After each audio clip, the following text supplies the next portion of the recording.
श्रोतेहो नमस्कार.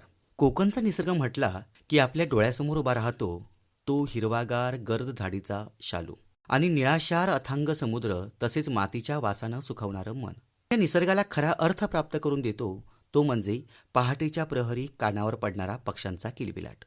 कधी सह्याद्रीच्या उंच कड्यावरून झेप घेणारा डौलदार गरुड, तर कधी आंबोलीच्या धुक्यात मानवी शिट्टीसारखा आवाज काढणारा कस्तूर, कधी लांबून आलेला स्थलांतरित पाहुणा, तर कधी आपल्याच अंगणात थुई थुई नाचणारा नवरंग. सिंधुदुर्ग जिल्हा पर्यटनाचं केंद्र आहे आणि हे या हजारो रंगीबेरंगी पक्ष्यांचं एक समृद्ध घर सुद्धा आहे. आजच्या धावपळीच्या युगात आपण मोबाईलच्या स्क्रीनमध्ये इतकं हरवून गेलोत की आपल्या घराच्या छतावर बसून गाणारा तो छोटासा पक्षी नेमका काय सांगतोय हे आपण विसरूनच गेलोय. हेच पक्षाचं अद्भुत विश्व उलगडण्यासाठी आणि सिंधुदुर्गाच्या या उडत्या वैभवाची ओळख करून घेण्यासाठी आज आपल्या आकाशवाणीच्या स्टुडिओमध्ये एक खास व्यक्तिमत्व उपस्थित आहेत. गेली अनेक वर्ष पक्ष्यांच्या सवयींचा, त्यांच्या स्थलांतराचा आणि त्यांच्या संवर्धनाचा सखोल अभ्यास करणारे सिंधुदुर्गातील ख्यातनाम पक्षीतज्ञ डॉक्टर गणेश मरगत सर आज आपल्या सोबत आहेत. नमस्कार सर. नमस्कार. आकाशवाणीच्या स्टुडिओत आपलं मनापासून स्वागत. सर, तुमचं बालपण सिंधुदुर्गाच्या निसर्गात गेलं, तर एका सामान्य मुलाचा पक्षीतज्ञ होण्यापर्यंतचा प्रवास नेमका कसा सुरू झाला? माझे बालपण सिंधुदुर्ग जिल्ह्यातील पांगरेड या गावी झालं. आणि पांगरेड हे गाव अतिशय निसर्ग संपन्न आहे आणि आमच्या घराच्या जवळच जंगल असल्यामुळे, घराला लागूनच जंगल असल्यामुळे सह्याद्रीच्या कडेकपारीतून नद्या नाल्यांमधून फिरताना अनेक पशुपक्षी यांचं दर्शन सहजच होत होते. खरं तर कोकणामध्ये पहाट जी आहे ती पक्ष्यांच्या किलबिलाटानेच आपल्याला जाग येते. परंतु MSc प्राणीशास्त्र हा विषय घेतल्यानंतर व पुढे PhD केल्यानंतर, प्राध्यापक म्हणून सावंतवाडीत आल्यानंतर माझा जो काही पक्षी निरीक्षणाचा जो छंद होता तो आणखी वाढत गेला आणि मग त्यानंतर मी गेली 20 वर्ष या पक्षी निरीक्षण आणि वन्यजीव छायाचित्रण या भागामध्ये मी काम करतो. सर, काही साधनं या निरीक्षणामध्ये आवश्यक असतात, तर पूर्वीच्या काळी आजच्यासारखे आधुनिक कॅमेरे आणि बायनोक्युलर्स नसायचे. त्या काळी तुम्ही पक्षी निरीक्षण कसं करायचे? सुरुवातीच्या काळामध्ये कोणती साधनं त्या ठिकाणी नसायची. फक्त आमच्याकडे एक पेन, आणखी वही असायची. त्याच्यानंतर आम्ही हळूहळू काही पुस्तकं घेतली. त्याच्यामध्ये अतिशय जे सुप्रसिद्ध असं भारताचे जे ग्रेट ऑर्निथॉलॉजिस्ट आहेत, पक्षी तज्ज्ञ आहेत, डॉक्टर सलीम अली, त्यांचं the book of Indian bird हे पुस्तक मी घेतलं आणि त्याच्यानंतर मग त्या पुस्तकात बघून वगैरे ह्या पक्ष्यांचा अभ्यास त्या ठिकाणी सुरू झाला. पण अगदी सुरुवातीच्या काळामध्ये पेन आणि पेन्सिल आणि सोबत एखादी वही घेऊन आम्ही त्या ठिकाणी जायचो आणि पक्ष्यांच्या नोंदी त्या ठिकाणी आम्ही करायचो. आणि हा पक्षी कसा आहे, त्याचा आकार कसा आहे, त्याचा रंग कसा आहे, त्याचा आवाज कसा आहे, तो कोणत्या अधिवासामध्ये दिसला, कोणत्या वेळेला दिसला, सकाळच्या वेळी दिसला, झाडावर दिसला, जमिनीवरती दिसला, गवतात दिसला, कोणत्या ठिकाणी दिसला, असं ते निरीक्षण असायचं. आणि मग हळूहळू हे वही आणि पेन जाऊन आम्ही नंतर बायनोक्युलर घेतलं. बायनोक्युलर घेतल्यानंतर हळूहळू एक छोटा कॅमेरा घेतला आणि त्याच्यानंतर मग पक्षी निरीक्षणासाठी आवश्यक असलेले जे काही मोठे कॅमेरे असतात, त्याच्यामध्ये स्पॉटिंग स्कोप असतो, या सगळ्याच्या माध्यमातून मग हळूहळू हे पक्षी निरीक्षण हे वाढायला लागलं. आणि आता तर एक चांगल्या प्रकारचे कॅमेरे आणि बायनोक्युलर्स घेऊन आम्ही सातत्याने पक्षी निरीक्षण करत असतो. अगदी एक छंद जोपासणं आणि त्या छंदाचं रूपांतर शिक्षणात होणं. सर, पक्षीशास्त्र हा विषय केवळ छंदापुरता मर्यादित न ठेवता त्यात शास्त्रीय दृष्टिकोन आपण कसा निर्माण केलात? पक्षी निरीक्षण हे सातत्याने एक हॉबी म्हणून आम्ही करत असायचो, एक छंद म्हणून करायचो. हळूहळू संपूर्ण सिंधुदुर्ग जिल्ह्याच्या विविध भागामध्ये जाणं व्हायचं. विशेषतः मी सावंतवाडीमध्ये गेली 20 वर्ष राहतो, त्यामुळे सावंतवाडीच्या बाजूला असलेला जो नरेंद्र डोंगर आहे, त्या नरेंद्र डोंगरावर आम्ही सातत्याने जायचो. त्याच्या बाजूलाच माझगाव नावाचं एक गाव आहे. त्या माझगावला एक महादेव मंदिराचा जो परिसर आहे, तिथे देवराई आहे आणि त्या देवराईच्या मध्ये आम्हाला अनेक प्रकारचे पक्षी दिसायचे. नंतर आमच्या शेजारीचे एक कोलगाव नावाचं गाव आहे, तिथे कलेश्वर मंदिराच्या परिसरामध्ये आम्हाला विविध पक्षी दिसायचे.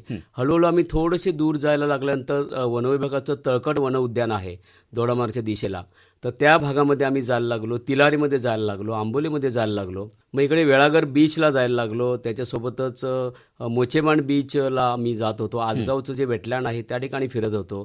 शिरोड्याचं मिठागराकडे फिरत होतो. या अशा विविध भागामध्ये, विविध अशा अधिवासांमध्ये गेल्यानंतर आम्हाला अनेक पक्षी दिसायला लागले, जे जंगलातले पक्षी आहेत, जे समुद्रकिनाऱ्यावरचे पक्षी आहेत, जे सड्यांवरचे पक्षी आहेत, जे दलदलीच्या ठिकाणी असणारे पक्षी आहेत, असे विविध पक्ष्यांचं निरीक्षण गेली 20 वर्ष मी सातत्याने करतोय. आणि त्याच्यासोबतच मग त्याच्यावरती प्रबंध लिहिणं, सायंटिफिक जर्नल्समध्ये त्याच्यावरती पेपर पब्लिश करणं, अशा विविध गोष्टी वर्तमानपत्रामध्ये लिहिणं, या अशा माध्यमातून या पक्ष्यांचा शास्त्रीय दृष्टिकोनातून अभ्यास कसा करता येईल आणि सिंधुदुर्गाचं हे पक्षी वैभव आहे हे लोकांपर्यंत कसं पोहोचेल, ह्या माध्यमातून आम्ही विशेष मी त्या ठिकाणी प्रयत्न करत आहे. सिंधुदुर्ग जिल्हा हे पक्ष्यांचं नंदनवन आहे. सिंधुदुर्गाला लाभलेली सह्याद्रीची रांग आणि दीर्घ समुद्रकिनारा या दोन टोकांच्या भौगोलिक परिस्थितीमुळं पक्ष्यांच्या विविधतेत सर काय फरक पडतो? खरं सांगायचं तर भारतामध्ये जे बायोडायव्हर्सिटी हॉटस्पॉट आहेत, कारण जगामध्ये एकूण 36 बायोडायव्हर्सिटी हॉटस्पॉट आहे आणि निश्चितच आम्हाला सिंधुदुर्गवासियांना अभिमान वाटेल की त्यातला एक बायोडायव्हर्सिटी हॉटस्पॉट हा आपल्या भागामध्ये आहे, ज्याला आपण वेस्टर्न घाट किंवा पश्चिम घाट असं म्हणतो. आणि आपला जो सिंधुदुर्ग जिल्हा आहे त्याच्या पूर्व दिशेला जे सह्याद्रीचे कडे आहेत, हा संपूर्ण भाग हा पश्चिम घाटाचा भाग आहे. आणि हा जवळजवळ केरळपासून ते अगदी गुजरातपर्यंत पसरलेला हा पश्चिम घाट आहे. तो 1600 किलोमीटरचा हा घाट आहे. आणि त्यातला जो सदर्न वेस्टर्न घाट जो आहे, तो नॉर्दर्न वेस्टर्न घाट जो आहे तो आपल्या सिंधुदुर्ग जिल्ह्यामध्ये येतो. आणि आपल्याकडे जो आंबोलीचा भाग आहे, आपल्याकडे तेलाडीचा भाग आहे, आणि त्याच्या लागूनच पुढे अगदी कोयना अभयारण्यापर्यंतचा जो भाग आहे, हा संपूर्ण भाग हा पश्चिम घाटामध्ये येतो. आणि त्याच्यामुळे तिथे पक्षी वैभव फार मोठ्या प्रमाणात आहे. खास करून हे बायोडायव्हर्सिटी हॉटस्पॉटमध्ये एंडेमिझम असतं, एंडेमिक व्हरायटी असतात. एंडेमिक व्हरायटी म्हणजे काय, तर प्रदेशानिष्ठ प्रजाती. आणि प्रदेशानिष्ठ प्रजाती ज्या ठिकाणी जास्त असतात त्या भागाला त्या ठिकाणी बायोडायव्हर्सिटी हॉटस्पॉट म्हणून डिक्लेअर केलं जातं. आणि ह्या आपल्या जिल्ह्याला ते निश्चितच पश्चिम घाटाचं वरदान लाभलेलं आहे. पश्चिमेला अरबी समुद्र आहे, त्याच्यासोबतच विविध प्रकारचे अधिवास आहेत. खास करून आपल्याकडे मँग्रोव्ज आहेत, आपल्याकडे मेरिस्टिका स्वॅम्प आहे, आपल्याकडे सडे आहेत, आपल्याकडे दलदलीचे प्रदेश आहेत, आपल्याकडे पाटचल तळं आहे. त्याच्यासोबतच आपल्याकडे घनदाट जंगल आहे, म्हणजे आपल्याकडे पानझडीचं सेमी एव्हरग्रीन फॉरेस्ट आपण ज्याला म्हणतो, म्हणजे त्या ठिकाणी आर्द्र पानगळीचं त्या ठिकाणी जंगल आहे. आणि ह्या अशा जंगलांमधून आपल्याला विविध प्रकारचे पक्षी या ठिकाणी दिसत असतात. आणि हे बघण्यासाठी विदेशी पर्यटक हे सिंधुदुर्ग जिल्ह्याला इथे भेट देतात. आणि आम्ही गेल्या अनेक वर्षामध्ये हे जे पक्षी वैभव आहे हे विविध माध्यमातून हे आम्ही या सर्व लोकांसमोर आणण्याचा प्रयत्न करतोय. सर, पक्ष्यांच्या विशिष्ट प्रजाती, जशा आपण आता विविध भागांमधल्या प्रजातींबद्दल आपण बोललात, तर विशिष्ट प्रजाती कोकणातला मलबारी धनेश असेल, ज्याला हॉर्नबिल, हा पक्षी पर्यटकांचं मुख्य आकर्षण आहे. पण निसर्गचक्रात या पक्षाचं नेमकं काम काय आहे? त्याला जंगलचा इंजिनियर असं का म्हणतात? सिंधुदुर्ग जिल्ह्यामध्ये आपल्याला 4 प्रकारचे धनेश सापडतात. याच्यामध्ये ग्रेट हॉर्नबिल हा सगळ्यात मोठा धनेश जो आपल्या सिंधुदुर्ग जिल्ह्यामध्ये आहे. दुसरा जो आपण म्हटला तो मलबारी धनेश जो आहे, मलबारी ग्रे हॉर्नबिल ज्याला म्हणतात, तो आपल्याकडे आहे. आणि मलबार पाईड हॉर्नबिल हा पक्षी सुद्धा आपल्याकडे मुबलक प्रमाणामध्ये सापडतो. आणि इंडियन ग्रे हॉर्नबिल नावाचा एक पक्षी आहे, तोही आपल्याकडे सापडतो, पण प्रमाण कमी आहे. ह्यामध्ये जो मलबारी धनेश आहे, हा मलबारी धनेशाचं वैशिष्ट्य असं असतं की हा पक्षी वडवर्गीय जी फायकस प्लांट्स असतात त्याची फळं खातो. त्याच्यामध्ये वड असेल, पिंपळ असेल, पायर असेल, ह्यांची फळं खातो. आणि तो त्या फळांच्या ज्या बिया असतात त्या ठिकाणी त्याच्या पोटात राहतात आणि मग विष्ठेमधून त्या बाहेर पडतात. आणि हा पक्षी जंगलाच्या विविध भागात फिरत असल्यामुळे त्या ठिकाणी तो त्याच्या विष्ठेमधून त्या बिया खाली पडतात आणि विविध भागामध्ये वेगवेगळ्या प्रकारच्या जे काही झाडं आहेत, विशेषतः फायकस प्लांट्स आहेत, ते त्या ठिकाणी रुजतात आणि बियांचा प्रसार करण्याचं काम त्या ठिकाणी हा मलबारी धनेश करतो. म्हणून त्याला फार्मर ऑफ द फॉरेस्ट तसंच इंजिनियर ऑफ द फॉरेस्ट असं सुद्धा त्या ठिकाणी म्हणतात. ह्या मलबारी धनेशाची जी मादी असते ती ढोलीमध्ये घरटं करते आणि ढोलीमध्ये ती एकदा आत गेल्यानंतर ती त्या ठिकाणी चिखलाने आणखी तिची जी विष्ठा असते त्या विष्ठेने आपलं घर ते लिंपून घेते आणि एक छोटीशी फट ठेवते. आणि त्याच्यानंतर जो नर असतो तो नर त्या छोट्याशा फटीतून तिला त्या ठिकाणी अन्न भरवतं. नंतर तिची पिल्लं होतात. ती पिल्लं होण्याच्या कालावधीमध्ये तिचे पंख झडतात आणि त्याच्यानंतर मग पिल्लं आणखी मादा ह्या दोघांनाही नर जो असतो तो सातत्याने त्या ठिकाणी फिडिंग करत असतो, तिला बियाण किंवा फळं आणून देत असतो. आणि ह्या मलबारी धनेशाचं वैशिष्ट्य म्हणजे सगळ्याच धनेशांचं वैशिष्ट्य असं आहे की त्यांची एकदा जोडी आयुष्यामध्ये जमली तर ती कायमस्वरूपी असते. मरेपर्यंत त्यांचा जोडीदार हा कायम असतो. ते आपले जोडीदार बदलत नाही. असं वैशिष्ट्यपूर्ण हे मलबारी धनेश आहेत. आणि जंगलामध्ये ही फायकस प्लांट्स असतात, ही वाढवण्याचं काम हा मलबारी धनेश हा पक्षी करतो. आणि त्याच्यामुळेच त्याला फॉरेस्टचा इंजिनियर किंवा त्या ठिकाणी फार्मर ऑफ द फॉरेस्ट असं म्हटलं जातं. खरोखर जंगलाचा इंजिनियर म्हणजेच धनेश, जो जंगलामध्ये वाढीव झाडांमध्ये वाढ करण्याचा प्रयत्न करत असतो. सर, सागरी गरुड ईगल समुद्रकिनाऱ्यावर उंच झाडांच्या शिखरावर घरटे करणारा पांढऱ्या पोटाचा समुद्री गरुड हा सिंधुदुर्गाच्या किनारपट्टीचा रक्षक वाटतो. त्याच्या शिकारीच्या कौशल्याबद्दल आपण काय सांगाल? खरंच सिंधुदुर्ग जिल्ह्याच्या किनारपट्टीच्या भागात जर आपण गेलो, आपल्याकडे वेळागरचा समुद्र किनारा आहे, आपल्याकडे वेंगुर्ला आहे. या समुद्र किनाऱ्याच्या भागामध्ये आणखी इव्हन जिथे पाण्याचा स्रोत मोठा आहे अशा ठिकाणी इव्हन सावंतवाडीच्या मोती तलावाच्या बाजूला सुद्धा आपल्याला व्हाईट बेलिड सी ईगल म्हणजे पांढऱ्या पोटाचा समुद्री गरुड हा पक्षी दिसतो. हा पक्षी विशेषतः हा मासे खातो आणि त्याच्यामुळे तो उंच झाडावरती बसतो आणि तो टेहाणी करतो. टेहाणी करून झाल्यानंतर त्याची दृष्टी असते, पक्ष्यांची दृष्टी असते ती खूप तीक्ष्ण असते आणि त्या टेहाणीवरून तो खाली झेप घेतो, ड्राईव्ह करतो आणि त्याच्यानंतर त्याची स्नॅचिंग पद्धत आहे, ते भक्ष्य पकडण्याची पद्धत आहे. तो पाण्यात डुबकी मारत नाही, तो अशा पृष्ठभागावरून असा पुढे सरकतो आणि त्याचे पंजे असे वक्र असतात आणि तीक्ष्ण अशी त्याची नखं असतात. त्याच्या माध्यमातून तो वरच्यावर त्या माशाला पकडतो आणि परत उडत जाऊन त्याची पकड ही मजबूत असते आणि उंच जाऊन तो त्या माशाला पकडून घेऊन जातो. आणि मासेच नाही तर इतर प्राण्यांची सुद्धा तो शिकार करतो. उदाहरणार्थ समुद्र साप असेल, छोटी बदकं असतील, ह्यांचे पण त्या ठिकाणी तो शिकार करतो. आणि अतिशय सुंदर असा हा पक्षी आहे आणि खूप उंच झाडांवरती तो त्या ठिकाणी घरटी बांधतो. आणि घरटी बांधण्याची पद्धत सुद्धा खूप वैशिष्ट्यपूर्ण असते. म्हणजे तो काटक्या गोळा करून त्या ठिकाणी उंच झाडावरती आपलं घरटं बांधतो आणि नर आणि मादा त्या घरट्यामध्ये बसून पिल्लांचं त्या ठिकाणी सांभाळ करतात. सर, आता समुद्री गरुड झालं, सागरी गरुड. आता शिट्टी मारणारा कस्तूर.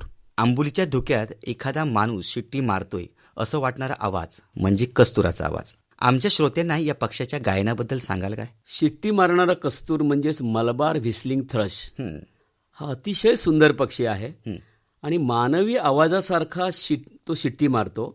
पहाटेच्या संधिप्रकाशात हा पक्षाची शिट्टी आपण ऐकतच असतो. अगदी सकाळच्या वेळेला, पहाटेच्या वेळेला मधुर स्वरामध्ये तो शिट्टी त्या ठिकाणी मारत असतो. याला आयडल स्कूलबॉय असं म्हणतात, तर त्याला मराठीमध्ये आळशी शाळकरी मुलगा असं म्हणतात. कारण त्याची जी शिट्टी असते ती शिट्टी अशी लहान मुलाच्या आवाजासारखी असते आणि रंग पूर्णपणे गडद निळा किंवा काळा असतो आणि कपाळावर व खांद्यावर निळ्या रंगाची चमक असते. आणि हा पक्षी पाण्याच्या जवळ राहतो. आज सकाळीच मी ज्यावेळी उठलो तर त्यावेळी बाहेरच्या भागामध्ये माझ्याच घराच्या बाहेर एक छानपैकी ह्या कस्तुराची शीळ त्या ठिकाणी मला ऐकायला तर आपल्या सिंधुदुर्ग जिल्ह्यातल्या बऱ्याच लोकांची पहाट ह्या कस्तुराच्या शीळ ऐकून होत असावी. सर, स्थलांतर मनुष्य देखील करतात आणि पक्ष्यांमध्ये सुद्धा स्थलांतर आहेच. तर हिवाळे पाहुणे म्हणून आपण ओळखतो आणि आता हिवाळ्याचा सीझन आहे. तर हिवाळ्यात रशिया आणि युरोपमधून सी गर्ल्स आपल्या मालवण वेंगुर्ला किनाऱ्यावर येतात. एवढा मोठा प्रवास ते विना नकाशा कसं करतात? स्थलांतरित पक्षी ज्याला आपण मायग्रेटरी बर्ड्स असं म्हणतो, हे पक्षी हजारो किलोमीटरचा प्रवास कोणताही नकाशा किंवा GPS याच्याशिवाय ते पूर्ण करतात. विविध साधनांचा वापर होकायंत्र म्हणून ते करत असतात. ते कशाचा वापर करतात तर पृथ्वीचं जे चुंबकीय क्षेत्र आहे, मॅग्नेटिक फील्ड आहे, ह्या फील्डचा ते त्या ठिकाणी वापर करतात. त्याच्यासोबतच दिवसाच्या वेळेला सूर्याचं त्या ठिकाणी जे स्थान असतं त्याच्यासोबतच रात्रीच्या वेळेला ताऱ्यांची स्थिती ही बघून त्या ठिकाणी ते प्रवास करतात. नैसर्गिक खुणा ते लक्षात ठेवतात, ज्यामध्ये पर्वत आहे, नद्या आहेत, समुद्रकिनारे आहेत, जंगले आहेत, अशा मोठ्या खुणा ते लक्षात ठेवतात. गंधांची शक्ती सुद्धा त्यांच्यामध्ये असते आणि अनुवंशिक ज्ञान त्यांच्याकडे असतं, ते त्यांच्या आईवडिलांकडून आलेलं असतं.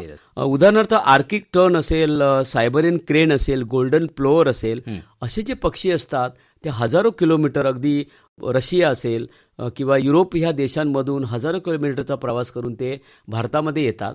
त्याचं वैशिष्ट्य असं असतं की त्या भागामध्ये प्रचंड मोठ्या प्रमाणामध्ये बर्फ पडल्यामुळे त्यांचं खाद्य तिथे मिळत नाही. त्यामुळे ते खाद्याच्या शोधामध्ये त्या ठिकाणी ते त्या भागामधून हजारो किलोमीटरचा प्रवास करून येतात. आणि ते त्याच्यामध्ये वेगवेगळे प्रकार असतात. काही पक्षी हे मायग्रेटरी बर्ड जे आहेत ते येतात आणि परत मागे जातात.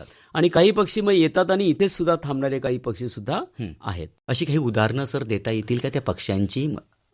सायबेरियन क्रेन नावाचा जो पक्षी आहे तो रशियामधल्या सायबेरिया भागामधून येतो आणि तो जिथे जिथे ग्रासलँड्स आहेत, हा सिंधुदुर्ग जिल्ह्यामध्ये सापडत नाही, परंतु आपण घाटमाथ्यावरती गेल्यानंतर जिथे गवताळ प्रदेश आहे त्या गवताळ प्रदेशामध्ये त्या ठिकाणी सायबेरियन क्रेन येतो. आर्किक टर्न त्या ठिकाणी येतो. आपल्या भागामध्ये गोल्डन प्लोअर नावाचे पक्षी आहेत. हे आपल्याकडे शिरोड्याचं जे मिठागर आहे आणि आपल्याकडे जे विविध समुद्र किनारे आहेत ह्या ठिकाणी मायग्रेटरी बर्ड्स त्या ठिकाणी येतात. सिंधुदुर्ग जिल्ह्यामध्ये येणाऱ्या पक्ष्यांच्या स्थलांतरामध्ये अशा किती प्रजाती आहेत ज्या पाश्चात्य देशाकडून आपल्यापर्यंत येत आहेत? आपल्याकडे येणारे जे मायग्रेटरी बर्ड्स आहेत त्याच्यामध्ये लोकल मायग्रेटरी बर्ड्स आणखी बाहेरच्या प्रदेशातून येणारे जे बर्ड्स आहेत असे 2 प्रकार आहेत. त्याच्यामध्ये लोकल मायग्रेटरी बर्ड्स असतात ते आपल्या सिंधुदुर्ग जिल्ह्यामधून दुसऱ्या जिल्ह्यामध्ये जात असतात किंवा गुजरात साईडला जात असतात. असे काही पक्षी आहेत जे आपल्याकडे पाटच्या तळ्यामध्ये येतात, आपल्याकडे समुद्र किनाऱ्यावरती येतात. पण विशेष सांगायचं म्हणजे त्या ठिकाणी जे समुद्र किनाऱ्यावरचे जे पक्षी आहेत, जे ज्यांना आपण म्हणतो सी गर्ल्स आहेत, हे पक्षी फार मोठ्या प्रमाणामध्ये बाहेरच्या भागामधून येतात. आताच आम्ही सिंधुदुर्गातलं जे चिपी विमानतळ आहे या चिपी विमानतळाच्या परिसरामध्ये अमूर फाल्कन नावाचा पक्षी आम्ही बघितला. अमूर फाल्कन हा पक्षी मंगोलिया भागातून येतो. हजारो किलोमीटरचं अंतर पार करून हा सिंधुदुर्ग जिल्ह्यामध्ये येतो आणि आता तो परत मंगोलियाच्या दिशेने चाललेला आहे आणि तो हजारो किलोमीटर प्रवास करून तो परत मंगोलियाला जाईल. त्याचसोबतच तो इकडे आपल्याकडे आसाम असेल किंवा हे जे 7 सिस्टर आपण म्हणतो त्या भागामध्ये सुद्धा हा पक्षी त्या ठिकाणी हजारोंच्या संख्येने त्या ठिकाणी स्थलांतर करत असतं. सर त्यांचा कालावधी किती असतो? म्हणजे एखादा पक्षी आला तर साधारण ह्या भागामध्ये किती कालावधीपर्यंत तो राहतो? स्थलांतरी पक्ष्यांचं वैशिष्ट्य असं असतं की त्यांच्या ज्या भागातून ते आलेले असतात त्या भागामधला बर्फ वितळेपर्यंत ते 2 ते 3 महिन्याचा कालावधी सुद्धा ते इथे थांबू शकतात. आणि ज्यावेळेस त्यांना ते माहिती असतं जेनेटिकली की कोणत्या वेळेला तो बर्फ तिकडे वितळणार आहे आणि त्यांचं अन्न त्यांना परत तिथे मिळणार आहे, तेवढा भाग ते इथे थांबून तेवढा वेळ इथे थांबून ते परत त्या ठिकाणी आपल्या ब्रीडिंग त्यांचं जे सेंटर असतं त्या ब्रीडिंग सेंटरकडे परत जातात. सर, खाडीचे पक्षी कर्ली आणि तेरेखोलच्या खाडीत जे पाण पक्षी आढळतात त्यांच्या अधिवासासाठी खाडीतील कांदळवन मँग्रुव्ज किती महत्वाची आहेत? खाडीतील पक्षी जे आहेत आपल्याकडे जी कर्ली खाडी आहे, तेरेखोल खाडी आहे, इथे कांदळवन आहेत आणि कांदळवनांचं महत्व फार मोठं आहे. खाडीतील पक्षी तिथला जे चिखल असतो, कांदळवनामध्ये चिखल असतो, तेथील मासे असतात, खेकडे असतात, कोळंबी असतात, हे त्यांचं अन्न असतं आणि हे त्या पक्ष्यांना आकर्षित करतात. विशेषतः जे सँड पायपर्स असतात, प्लोवर्स असतात, विविध प्रकारचे खंड्या पक्षी असतात. हे खंड्या पक्षी ब्राह्मणी घार आहे, उघड्या चोचीचा करकोचा आहे, असे अनेक पक्षी त्या ठिकाणी दिसतात. कारण त्यांना जे हवं असलेलं जे अन्न असतं हे त्या कांदळवनामध्ये त्या ठिकाणी दडलेलं असतं. कांदळवन ही अत्यंत महत्वाची आहेत. कांदळवनांमध्ये त्या ठिकाणी ह्या माशांचं ब्रीडिंग सेंटर असतं आणि हे माशांची पैदास जी आहे ह्या कांदळवनामध्ये होते आणि ह्या माशांना खाण्यासाठी किंवा विविध प्रकारचे जे काही प्राणी असतात त्यांना खाण्यासाठी हे पक्षी त्या ठिकाणी सातत्याने येत असतात. तर सुगरण सारखे पक्षी जे घरटी विणतात ते पाहून इंजिनियर्सनाही आश्चर्य वाटतं. पक्ष्यांच्या उपजत कलेबद्दल आमच्या श्रोत्यांना काय सांगाल? पक्ष्यांच्या घरट्यांचा विचार केला तर बया हा जो पक्षी आहे, बया विवर ज्याला म्हणतो आपण, हा त्याच्या विलोभनीय आणखी गुंतागुंतीची घरटी विणण्याच्या कलेसाठी अतिशय प्रसिद्ध आहे. त्याची घरटी म्हणजे निसर्गातील स्थापत्य कलेचा, आर्किटेक्चरचा एक उत्कृष्ट असा नमुना असा मानला जातो. त्याचं कसब आणि ते साहित्य अगदी पाहण्यासारखं असतं. घरटी विणण्याचं काम नर बया पक्षी करतो.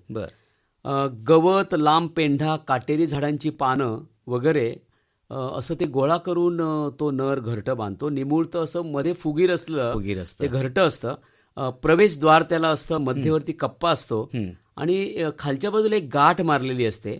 हेल्मेट सारखा त्याचा आकार असतो आणि घराची सजावट ओल्या मातीचे गोळे करून त्या ठिकाणी ते सजावट करतात आणि अतिशय सुरक्षित स्थानामध्ये असं झाडाच्या, एखाद्या नारळाच्या झाडाच्या झावळाला असं टांगलेलं असं कोकणामध्ये आपल्याला त्याचं झुलणारं असं घरटं त्या ठिकाणी मिळतं. बऱ्याच ठिकाणी त्याची कॉलनी असते. अनेक घरटी आपल्याला ह्या माडांच्या झाडावरती लोंबणारी त्या ठिकाणी दिसतात आणि एकदा घरटं बांधून झालं की तो नर पक्षी त्या मादीला घेऊन येतो बरं. आणि ते घर दाखवतो आणि ज्या मादीला ते घर पसंत पडेल आवडेल. ती मादी त्या ठिकाणी तिथे अंडी घालते आणि मग त्याच्यातून मग तिथे पिल्लं तयार होतात. सुगरण पक्षामध्ये एक 2 प्रकारच्या प्रजाती आहेत. आपण जी नेहमी बघत असतो सुगरण पक्षी, तो बयाबिवर आहे. ती एकच प्रजाती आहे जी त्या ठिकाणी उत्तम प्रकारची घरटी बांधतात. सर, पक्ष्यांचे संवाद, मनुष्यामध्ये आपले जसं संवाद असतात तसे पक्ष्यांमध्ये सुद्धा संवाद असतात. तर पक्षी केवळ किलबिलाट करत नाहीत, तर ते एकमेकांना धोक्याची सूचना देतात आणि संवाद साधत असतात. हे आपण कसं ओळखू शकतो? पक्ष्यांचं जग ना अतिशय रंजक असतं. एकमेकाशी संवाद साधण्यासाठी ते त्यांचा आवाज असतो, त्यांची बोली असते, त्यांच्या शारीरिक हालचाली असतात आणि धोक्याच्या सूचना सुद्धा ते एकमेकाला देत असतात. आवाजाद्वारे ते संवाद साधतात. त्याला व्होकल कम्युनिकेशन असं म्हणतात. यामध्ये गाणं असतं, याच्यामध्ये हाक असते ज्याला आपण कॉल असं म्हणतो. कॉन्टॅक्ट कॉल असतात. जेव्हा ते थव्याने उडतात त्यावेळी मी इथे आहे हे सांगण्यासाठी त्यांचा मृदू असा कॉल असतो. बर. प्रणय आणि स्थितीची निश्चिती करण्यासाठी नर मादीला आकर्षित करण्यासाठी व आपला परिसर किंवा टेरिटरी निश्चित करण्यासाठी गोड गाणी गातात. अन्नाची मागणीसाठी एक प्रकारचा चिवचिवाट असतो आणि धोक्याची सूचना किंवा एखादा शत्रू आला, उदाहरणार्थ साप आला असेल, मांजर आलं असेल, शिकारी पक्षी आला असेल, त्यावेळी त्यांच्या आवाजामध्ये बदल झालेला दिसतो. आवाजाची तीव्रता आणि आवाजाचा वेग वाढतो आणि सततपणा, समुदाय आणि प्राण्यांची जी साद असते ज्याला आपण अलार्म कॉल म्हणतो. उदाहरणार्थ टिटवी पक्षी आपण बघतो, माणसाची जाग आल्यानंतर ते लगेच अलार्म कॉल देतात आणि अलार्म कॉलमुळे इतर पक्षी त्या ठिकाणी सावध होतात. त्यांच्या शारीरिक हालचाली असतात, पिसे फुगवणं असतं, शेपटीची हालचाल असते, मान फिरवणं असतं, पंख फडफड करणं असतं. या अशा विविध प्रकारे ते एकमेकांमध्ये कम्युनिकेशन त्या ठिकाणी करत असतात.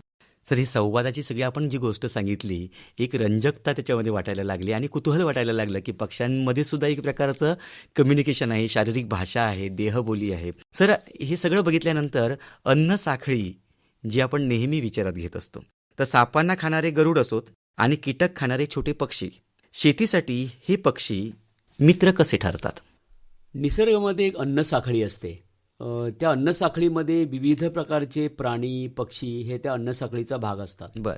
या अन्न साखळीमध्ये अगदी गवत असतं, गवतावर जे छोटे किडे असतात, त्याच्यानंतर त्या किड्यांना खाणारे काही पक्षी असतात, त्या पक्ष्यांना खाणारे काही साप असतात किंवा त्यांचे काही शत्रू असतात. अशी ही अन्न साखळी अवैधपणे चालू असते. आणि ही जी अन्न साखळी असते हा एक एनर्जीचा किंवा ऊर्जेचा एक स्रोत असतो आणि ही जी ऊर्जा असते ती एका प्रजातीमधून दुसऱ्या प्रजातीमध्ये जात असते आणि अशा प्रकारे हे ऊर्जेचा त्या ठिकाणी समन्वय चालू असतो. हे पक्षी जे असतात हे काही किडे खाणारे पक्षी असतात, काही पक्षी असतात ते मासे खाणारे असतात, काही पक्षी जे असतात ते चिखलांमधलं अन्न खाणारे असतात, काही पक्षी असतात ते छोट्या छोट्या प्राण्यांना सुद्धा खाणारे पक्षी असतात. हे अशा पद्धतीने हे पक्षी ह्या इतर प्राण्यांचं त्या ठिकाणी नियंत्रण सुद्धा करत असतात आणि निसर्गाचा जो समतोल आहे हा समतोल साधण्याचं काम हे पक्षी सातत्याने करत असतात. पक्ष्यांचं वैशिष्ट्य म्हणजे शेतामधील जे किडे असतात हे किडे खाण्याचं काम, आपण ज्याला फ्लाय कॅचर्स म्हणतो, हे पक्षी सातत्याने किडे खात असतात आणि त्यामुळे निश्चितच शेतीचं संरक्षण होतं. आणि शेतीमध्ये किड्यांना मारण्यासाठी जी कीटकनाशकं वापरले जातात त्यांचं प्रमाण निश्चितच कमी होतं, कारण हे जे पक्षी असतात ते हे शेतकऱ्याला त्या ठिकाणी किडींच्या नियंत्रणासाठी सातत्याने मदत करत असतात. त्याच्यासोबतच गरुड असेल किंवा घुबड पक्षी, खरं तर घुबडासारखा पक्षी हा अशुभ मानला जातो, खरोखर अशुभ नाहीये. घुबडासारखा पक्षी हा त्याला लक्ष्मीचं वाहन मानतात. त्याचं कारण असं आहे की घुबड पक्षी हा उंदीर खातो आणि उंदीर खाल्ल्यामुळे तो शेतकऱ्याला त्या ठिकाणी मदत करतो. वर्षभरामध्ये हजारोंच्या संख्येने उंदरांची शेतामध्ये संख्या वाढते आणि पिकांचं फार मोठ्या प्रमाणात नुकसान करतं आणि त्याचं नियंत्रण करणारे गरुड किंवा घुबड हे जे पक्षी आहेत हे निश्चितच शेतकऱ्याचे मित्र आहेत. त्यामुळे सगळेच पक्षी हे सातत्याने किडी म्हणा, उंदीर म्हणा, साप म्हणा हे खात असतात. आणि हा जो निसर्गाचा जो समतोल आहे, ही जी अन्न साखळी आहे, या अन्न साखळीमधले अतिशय महत्वाचा पक्षी हे दुवा आहेत. त्यामुळे हे पक्षी टिकणं गरजेचं आहे, कारण ह्या अन्न साखळीमध्ये त्यांचा जो रोल आहे किंवा त्यांचं त्यांचं जे काम आहे हे अत्यंत महत्त्वाचं आहे आणि त्याच्यामुळे किडींचं नियंत्रण असेल, उंदरांचं नियंत्रण असेल, सापांचं नियंत्रण असेल, हे करण्याचं काम हे सातत्याने सगळे पक्षी त्या ठिकाणी करत असतात. मरगत सर, आज आपण कोकणातील समुद्री गरुड आणि धनेश यासारख्या महत्त्वाच्या पक्ष्यांबद्दल अतिशय मोलाची माहिती दिलीत. पण श्रोते हो, कोकणच्या या पक्षी वैभवाचा प्रवास इथंच संपत नाही. उद्याच्या भागात आपण जाणून घेणार आहोत स्थलांतरित पक्ष्यांचं नवल आणि पक्षी संवर्धनासाठी आपण काय करू शकतो याबद्दल. तर डॉक्टर गणेश मरकत सर यांच्याशी सुरू असलेल्या संवादाचा पुढचा आणि तितकाच रंजक भाग ऐकायला विसरू नका. उद्या सायंकाळी ठीक 5:30 फक्त आकाशवाणीच्या सिंधुदुर्ग नगरी केंद्रावरून FM बँड 103.6 मेगाहर्ट्झवर आणि न्यूज ऑन AIR या मोबाईल ॲपवर. तोपर्यंत निलेशला अनुमती द्या. नमस्कार.